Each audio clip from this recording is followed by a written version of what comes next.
Assalamualaikum warahmatullahi wabarakatuh. Pada kesempatan kali ini, kami akan mempresentasikan mengenai proyek e-commerce kami, yaitu Volare Marpos. Kami dari kelompok 6 akan memperkenalkan diri kami, dimulai dari teman saya. Ya, perkenalkan nama saya Amalia Dita Salsabila. Nama saya Sylvana Natasha Maksirbo. Saya Dede Rahmadi Asyidiki. Saya sendiri Anissa Reski. Saya Maulana Malik Ibrahim. Lanjut ke slide selanjutnya, yaitu akan dijelaskan oleh Amalia Dita. Baik, yang pertama-tama yaitu e-commerce. Menurut Kotler dan Armstrong, e-commerce adalah saluran online yang dapat dijangkau seseorang melalui komputer, yang digunakan oleh pebisnis dalam melakukan aktivitas bisnisnya dan digunakan oleh konsumen untuk mendapatkan informasi dengan menggunakan bantuan komputer dalam prosesnya, yang diawali dengan memberikan jasa informasi pada konsumen dalam penentuan pilihan. Pada dasarnya, e-commerce adalah perdagangan elektronik atau perdagangan melalui internet yang mengacu pada pembelian dan penjualan barang atau jasa menggunakan situs web di internet, serta menggunakan transfer uang dan data untuk melakukan transaksi e-commerce. Next. Selanjutnya yaitu manfaat e-commerce dalam dunia bisnis. Yang pertama yaitu dapat meningkatkan market exposure atau pangsa pasar.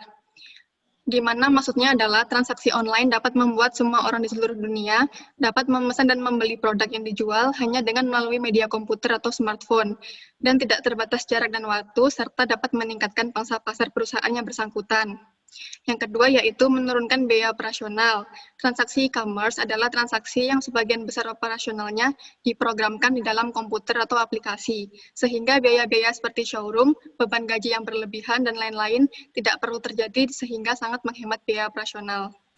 Yang ketiga yaitu melebarkan jangkauan atau global reach.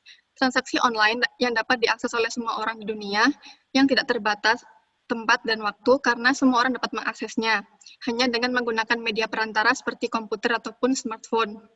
Yang keempat yaitu meningkatkan customer loyalty. Hal ini disebabkan karena sistem e-commerce menyediakan informasi secara lengkap dan informatif yang dapat diakses setiap waktu. Selain itu, dalam pembelian juga dapat dilakukan setiap waktu. Bahkan konsumen dapat memilih sendiri produk yang dia inginkan. Yang terakhir yaitu meningkatkan supply management. Transaksi e-commerce menyebabkan pengefisienan biaya, sehingga perusahaan terutama dapat memanage jumlah karyawan yang tepat, serta jumlah stok barang yang tersedia. Sehingga untuk menyempurnakan pengefisienan biaya tersebut, maka sistem supply chain management-nya harus baik dan ditingkatkan. Yang selanjutnya yaitu manfaat e-commerce bagi customer. E-commerce memungkinkan pelanggan untuk berbelanja dan melakukan transaksi selama 24 jam sehari dari hampir setiap lokasi dimanapun konsumen itu berada. Pelanggan juga dapat memiliki banyak pilihan barang yang ingin dibeli, sehingga saat mengunjungi situs, dia tidak perlu mengantri untuk mendapatkan sebuah barang tersebut. Berikut merupakan rangkuman bagi konsumen. Manfaat bagi konsumen yaitu harga lebih murah, serta belanja cukup pada satu tempat ataupun platform. Dan manfaat bagi pengelola ataupun perusahaan yang bersangkutan yaitu efisiensi, menghindari kesalahan, dan tepat waktu. Selanjutnya adalah model bisnis. Pada dasarnya, model bisnis adalah suatu model yang menjelaskan dan menjabarkan bagaimana sebuah perusahaan dapat bergerak dan berkembang untuk memperoleh sebuah keuntungan bagi perusahaan. Menurut ahli, sebuah model ataupun gambaran suatu bisnis harus ada 3 karakteristik utama, yaitu sesuai dengan tujuan perusahaan, tangguh ataupun handal, dan mampu memperkuat model itu tersendiri. Lalu selanjutnya ada model bisnis. Yang pertama yaitu B2B ataupun business to business, yang mempunyai karakteristik yang pertama mitra bisnis yang sudah saling mengenal lama dan sudah menjalin hubungan bisnis. Yang kedua yaitu pertukaran data yang berlangsung berulang dan telah disepakati bersama. Yang ketiga yaitu model yang umum digunakan adalah peer-to-peer, di mana proses intelijen dapat didistribusikan oleh kedua pelaku bisnis. Lalu yang kedua yaitu B2C ataupun business to consumer. Karakteristiknya adalah yang pertama yaitu terbuka untuk umum, di mana informasi dapat disebarkan untuk umum juga. Yang kedua yaitu servis yang digunakan juga umum, sehingga dapat digunakan oleh banyak orang. Yang ketiga yaitu servis digunakan berdasarkan permintaan, sehingga produsen harus mampu merespon dengan baik permintaan konsumen. Lalu yang keempat yaitu sistem pendekatannya adalah client to server. Yang ketiga yaitu C2C ataupun consumer to consumer. Merupakan model bisnis di mana website yang bersangkutan tidak hanya membantu mempromosikan barang dagangan saja, melainkan juga memberikan fasilitas transaksi uang secara online. Terdapat dua karakteristik, yaitu seluruh transaksi online harus difasilitasi oleh website yang bersangkutan. Yang kedua yaitu bisa digunakan oleh penjual individual. Yang terakhir yaitu consumer to business atau C2B. Berkebalikan dengan B2C, consumer pada bisnis bertindak sebagai pencipta nilai di mana perusahaan akan menjadi konsumen yang dilakukan secara elektronis. Next. Lalu ada pengertian produk. Menurut Ciptono tahun 2002, produk merupakan segala sesuatu yang dapat ditawarkan oleh produsen untuk diperhatikan, diminta, dicari dan dibeli serta digunakan dan dikonsumsi oleh umum sebagai pemenuhan kebutuhan untuk keinginan pasar yang bersangkutan. Secara konseptual, produk adalah pemahaman subjektif dari produsen atas sesuatu yang bisa ditawarkan sebagai usaha untuk mencapai tujuan organisasi melalui pemenuhan kebutuhan dan keinginan konsumen, sesuai dengan kompetensi dan kapasitas organisasi serta daya beli pasar. Selanjutnya masuk ke atribut dari produk, yaitu ada 5. Yang pertama ada merek, yaitu simbol yang dirancang untuk mengidentifikasikan suatu produk yang ditawarkan oleh penjual. Selanjutnya ada kemasan, yaitu dalam kemasan ini mempunyai 3 fungsi serta manfaat, yaitu yang pertama adalah manfaat komunikasi, yang kedua manfaat fungsional, yang ketiga manfaat perseptual. Kemudian lanjut ke pemberian label, yaitu pada label sendiri mempunyai informasi mengenai produk dari penjual.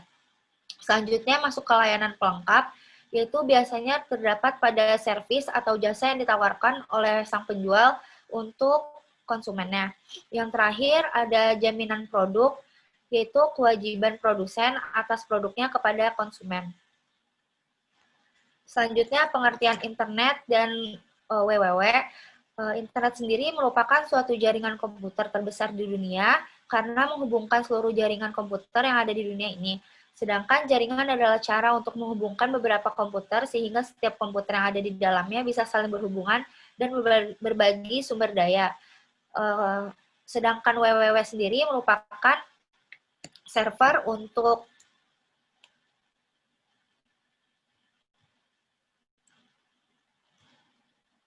www sendiri merupakan web server untuk dapat diakses pada jaringan.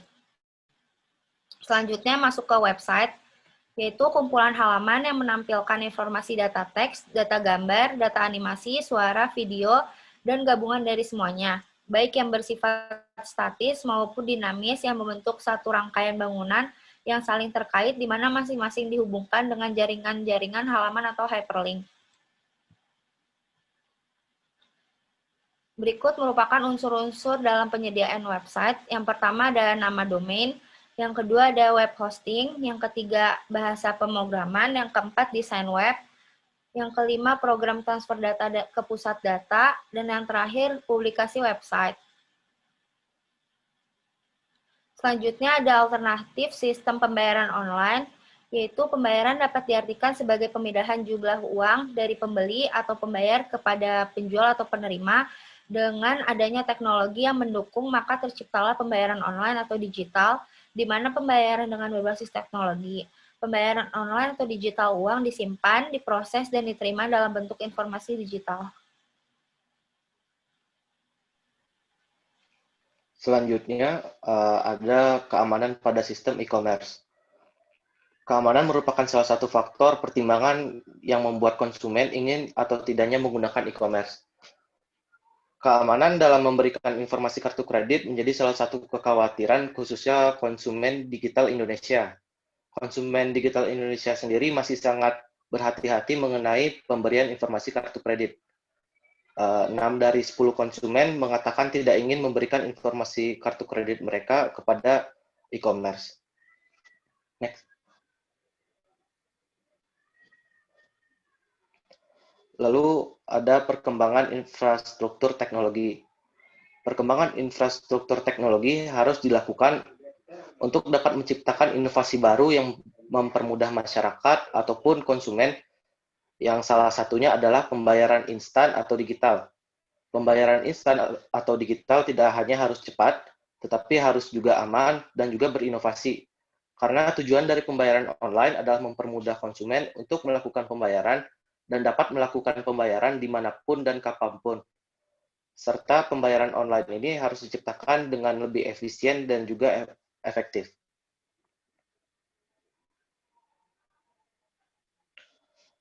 Lalu ada konsep komunikasi pemasaran online. Konsep komunikasi pemasaran online ialah transparansi di mana seluruh informasi dapat diakses dan juga tersedia untuk seluruh individu. Dengan adanya transparansi tersebut, maka setiap individu dapat mengetahui isu-isu yang terkait dengan pasar, lalu adanya pembaruan dari sebuah brand, misalnya ada sebuah model baru, lalu pembaruan dari perusahaan, yang bisa juga seperti pembukaan lowongan kerja yang baru, juga informasi terbaru yang dapat membantu individu tersebut.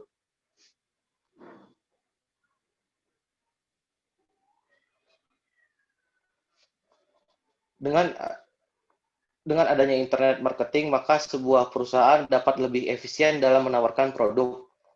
Karena iklan produk mereka akan ditonton oleh target pasar yang sesuai dengan perusahaan yang sesuai dengan perusahaan tersebut inginkan.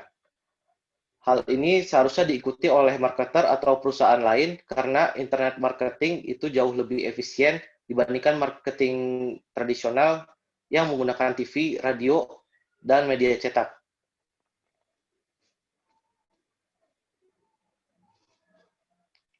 Lalu isu etika dan sosial. Perlindungan privasi personal menjadi sebuah masalah baru dalam e-commerce. Hal ini disebabkan oleh mudahnya mengumpulkan, mengintegrasi, dan juga mendistribusikan informasi. Misal, informasi mengenai kartu kredit konsumen yang seharusnya dilindungi bisa jadi disebarkan begitu saja oleh oknum atau orang-orang yang tidak bertanggung jawab.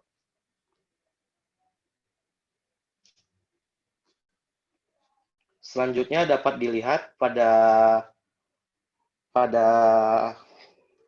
kompetitor yang ada pada halaman teratas. Nah, di sini kita menggunakan keyword tie-dye dengan rata-rata pencarian kata itu 23 per bulannya. Kompetitor kita ada dari Shopee, Instagram, Bukalapak, dan juga Lazada. Value proposition yang bisa kita berikan ialah bisa mengcustom dengan harga yang lebih terjangkau daripada 5 kompetitor yang ada. Lalu ada juga kompetitor yang ada pada halaman teratas. Di situ dengan keyword jual tie-dye, kita dapat melihat ada beberapa kompetitor yang menjual barang serupa dengan kita. Dan juga ada hasil pencarian keyword pada word tracker. Nah, di sini dengan menggunakan kata kunci tie-dye, kita dapat melihat bahwa volume pencarian kata tersebut sebanyak 2.639. Dan juga hasil pencarian pada Google Trend menunjukkan bahwa dari tanggal 29 September 2019 hingga 7 Juni 2020 itu dengan keyword tie-dye mengalami peningkatan yang cukup signifikan dengan poin tertingginya ialah 75.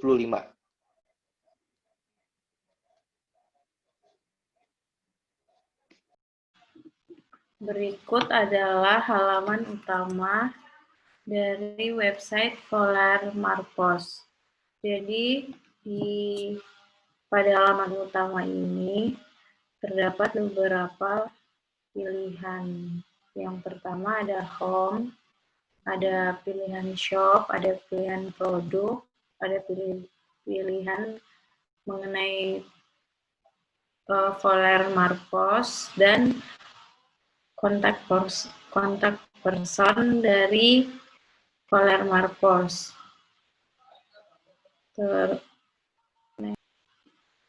Praktikum SEO. SEO atau Search Engine Optimization merupakan sebuah proses sistematis yang bertujuan untuk meningkatkan kunjungan traffic melalui pencarian Google. Tujuan utama dari SEO adalah untuk menempatkan suatu website agar muncul di urutan pertama mesin pencari dengan menggunakan keyword tertentu. Nah, pada Voller Marcos ini kita menggunakan keyword yaitu tie-dye, kaos tie-dye, dan kaos kekinian. Pada home SEO-nya itu terdapat page description, yaitu kaos kekinian yang sedang banyak dicari.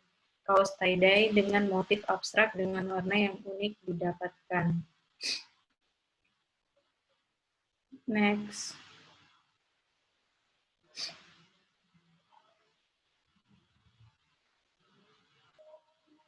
Praktikum marketing via sosial media Instagram. Yang pertama itu membuat konten yang menarik di sosial media seperti Instagram. Kemudian melakukan promosi dengan cara memposting akun bisnis pada akun pribadi media Instagram untuk memperoleh exposure lebih luas. Melakukan review produk pada Instastory pada Instagram agar produk dapat dilihat secara lebih detail oleh konsumen. Melakukan promo potongan harga pada produk untuk meningkatkan penjualan. Dapat dilihat pada gambar di samping ini sebagai bukti konten yang dibagikan melalui sosial media Instagram Voller Marcos.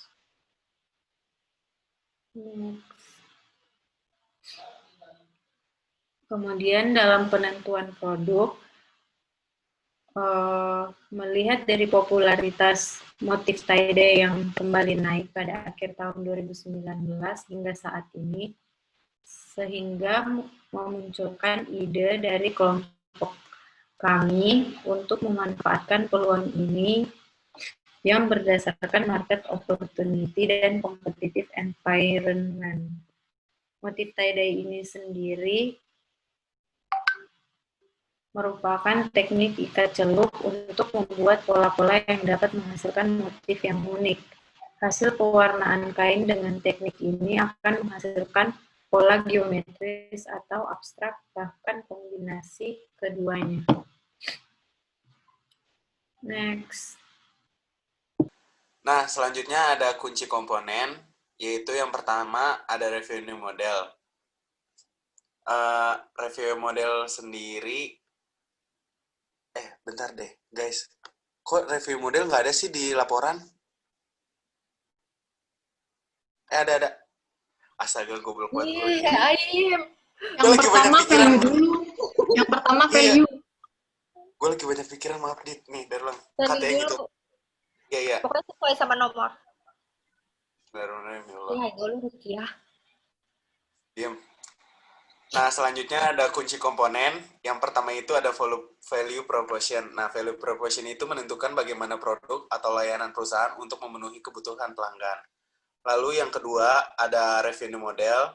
Di sini pendapatan revenue model tersendiri itu pendapatan menggambarkan bagaimana perusahaan akan memperoleh pendapatan, menghasilkan keuntungan, dan menghasilkan pengembalian modal yang diinvestasikan.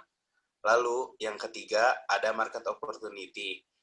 Apa itu market opportunity? Itu adalah istilah peluang pasar mengacu pada ruang pasar yang dituju perusahaan, yaitu dengan area nilai komersil aktual atau potensial, dan keseluruhan peluang keuangan potensial yang tersedia bagi perusahaan di ruang pasar tersebut. Lalu yang keempat, ada competitive environment, yaitu lingkungan kompetitif perusahaan mengacu pada perusahaan lain yang menjual produk serupa dan beroperasi di ruang pasar yang sama. Next.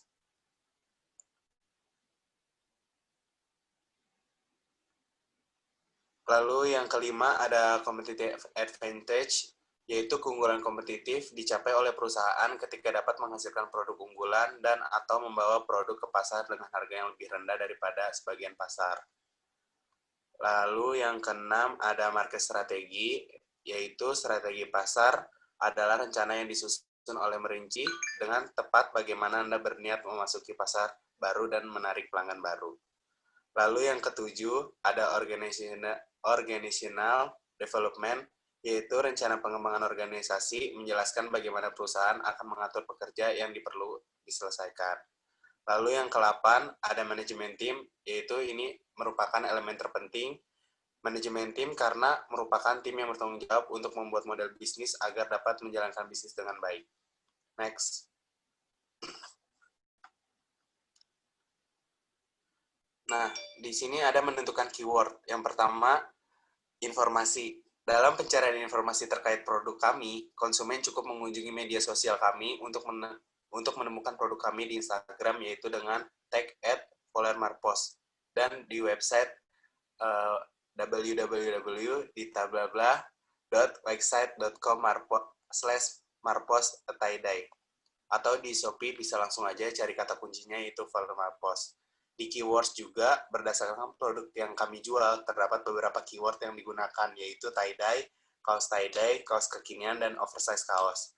Lalu ada online tools. Kelompok kami menggunakan Google Trends sebagai proses tools-nya untuk melihat tren. Keyword dari produk yang akan dijual dan mengompar dengan keyword produk lain untuk melihat mana yang mempunyai peluang paling besar. Next.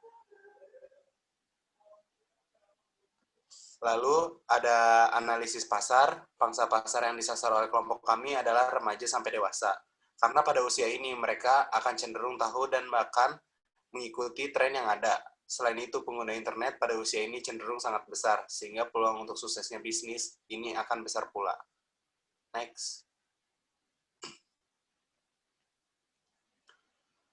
Dan yang terakhir, dan lalu ada promosi Foler Marpos. Kami menggunakan Instagram sebagai salah satu platform dalam memperkenalkan serta memasarkan produk Foler Marpos. Kami membuat konten berupa video dan foto produk untuk dijadikan sebagai feed di Instagram.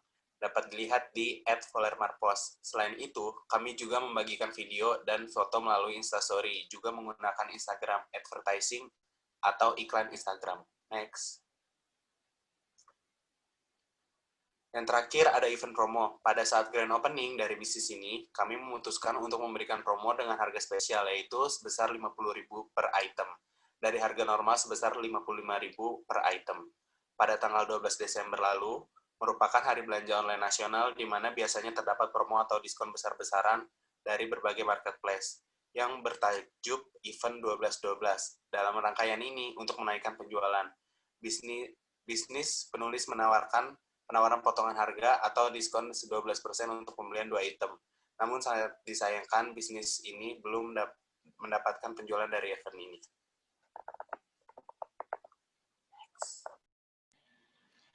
Sekian presentasi proyek dari kami. Wassalamualaikum warahmatullahi wabarakatuh.